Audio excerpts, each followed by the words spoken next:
единственный бескоррупционный проект. Ошо тестирлөө үчүн бечара камбагалдын балдары медакадемияда, политехте, башка жакта окуп атат. Эми аны сындап жогорку кеңешке чейин чыкты.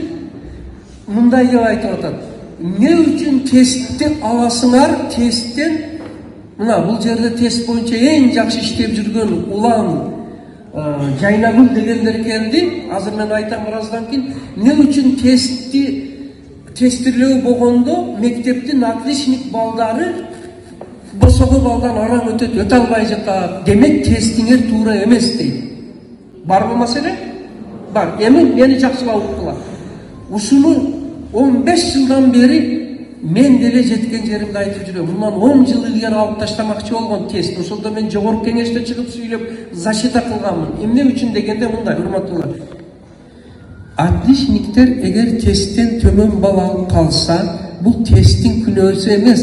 Демек ол отличник, показуха отличник. Формальный отличник. Ол бир байдын, бир чоңдун баласы болуп калышы мүмкүн. Азыр мен жооп берейин акырга чейин. Алардын өн көргөнү тестти сындаганы. Ал жерде аналогия бар экен. Аналогия мектепте окутулбайт. Логика, математика бүт аналогия. Ошол эле тесттин ичинде шол төл сөз, бөтөн сөз, фонетика, синтаксис бар бар. Ошол эле 3 бурчтук, 4 бурчтук геометрия. Эми бир копол макал. Плохому танцору что-то мешает.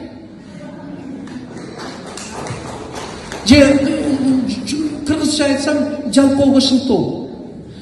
Эге ана тестти ким жаманаттык кылып атат? Балдары ОРТден төмөн балл алган мектептин кээ бирөөлөрү, ата-энелердин кээ бирөөлөрүгө жакпай калышы мүмкүн. Урматтуулар, кайталап айтам, тестте күнөө жок. Аны эгер биз жок, анан кийин жылкыңды сатып анан пара бересиң да барып ал. Жөн экзаменге өткөндө. Анан кийин башталат. О, илгерги кейпибиз. Ошол үчүн андан көрө кемчилиги болсо тестти. Мен айтпайм идеалный деп.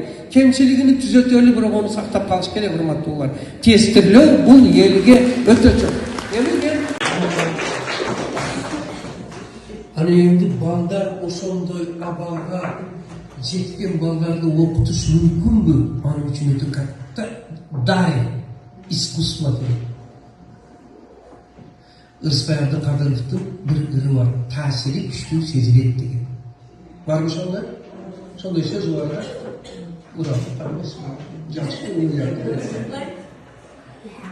Таасири күчтүү сезилет дегенде, эгерде мугалимдин таасири мага күчтүү болсо эчитпейт. Мугалим эгер слабак болсо, бул эчитпейт. Ошонун өзүнө баа берилет. Ошондо эми биз балдардын окуу алганынын себеби бая 5 та нерсени көрсөттү. Окуп түшүнбөйт, окуп түшүнбөйт, пайдалана албайт. Эмне кылыш керек? Демек, айым китеби бар.